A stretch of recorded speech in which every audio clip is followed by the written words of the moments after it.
Muito bem, pastor. A primeira pergunta vem do nosso ouvinte Jairo. Ele pergunta sobre o texto que está em Mateus 12, 39 e 40. Quer entender melhor a respeito do sinal de Jonas. Vamos ler então o texto.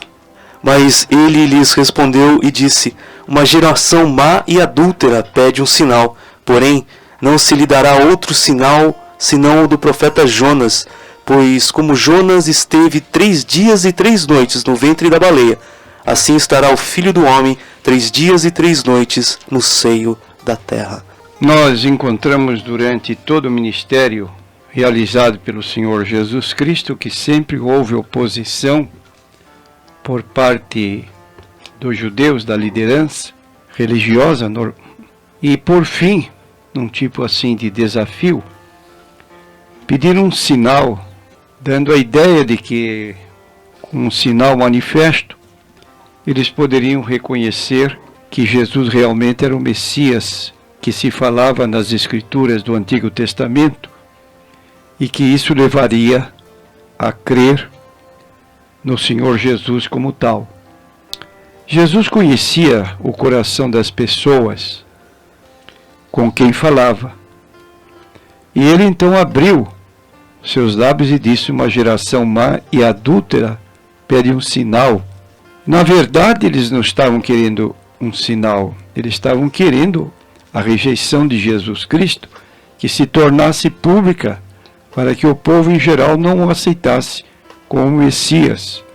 Então, ele disse para aquele povo que nenhum outro sinal se daria senão o do profeta Jonas.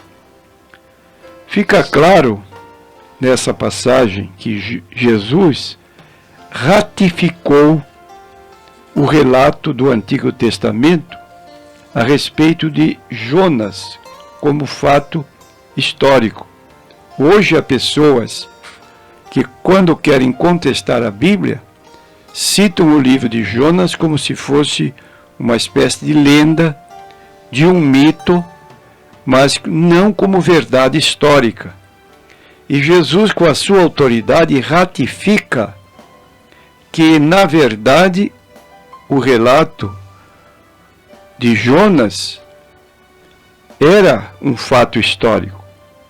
Então, os críticos modernos que negam a possibilidade dos milagres do Antigo Testamento devem levar em conta as palavras de que Jesus aqui proferiu.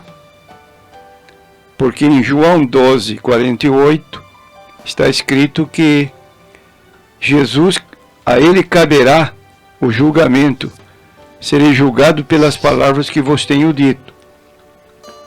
Ora, então comparou Jesus que a sua futura ressurreição seria mais ou menos paralela com o que aconteceu com Jonas. Da maneira como Jonas foi engolido por um peixe, esteve 3 dias no ventre do peixe e depois o peixe o vomitou, de modo que ele foi pregar em Nínive, da mesma maneira se daria a morte de Jesus. Ele morreria, como aconteceu numa sexta-feira, mais ou menos às 3 horas da tarde, ficando de meio-dia até às 3 horas. Ele deu aquele brado: tudo está consumado. Foi levado para o túmulo de José de Arimateia. Os soldados romanos ficaram à porta do túmulo para impedir que viessem à noite os discípulos, roubassem o corpo e anunciassem que ele havia ressuscitado. E aquela guarda de soldados, quando viu a aproximação de um anjo que abriu a porta do sepulcro e Jesus saiu redivivo, ressuscitado, eles correram espavoridos. Diz o texto: no fim do sábado, quando já despontava no primeiro dia da semana, Maria Madalena e a outra Maria foram ver o sepulcro. E eis que houvera um grande terremoto, porque um anjo do Senhor, descendo do céu, chegou, removendo a pedra, e sentou-se sobre ela. E o seu aspecto era como o relâmpago, e sua veste branca como a neve, e os guardas, com medo dele, fugiram muito assombrados e como mortos.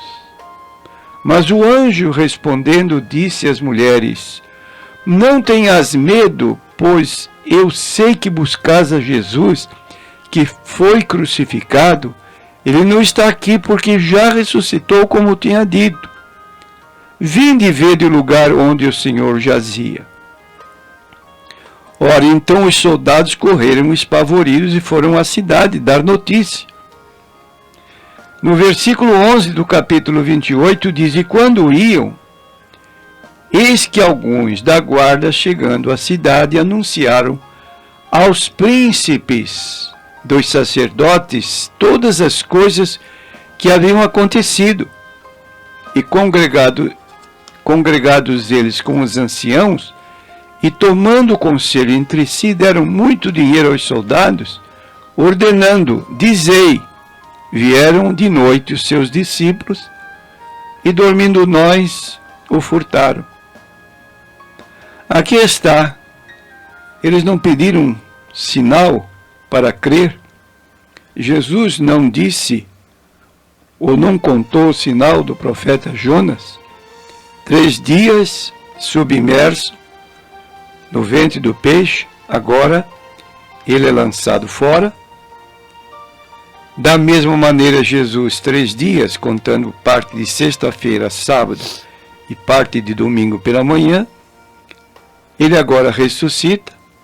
O anjo assombra os soldados, correm, falam aos principais, e eles, reunidos entre si, deram muito dinheiro aos soldados para que inventassem ou contassem uma mentira.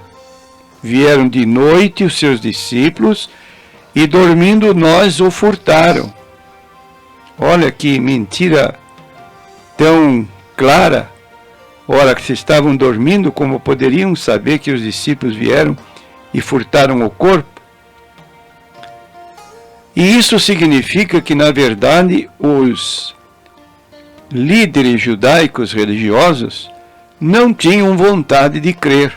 Estavam apenas arranjando um pretexto para desautorizar, ridicularizar o Senhor Jesus, e assim ele perderia sua autoridade perante o povo.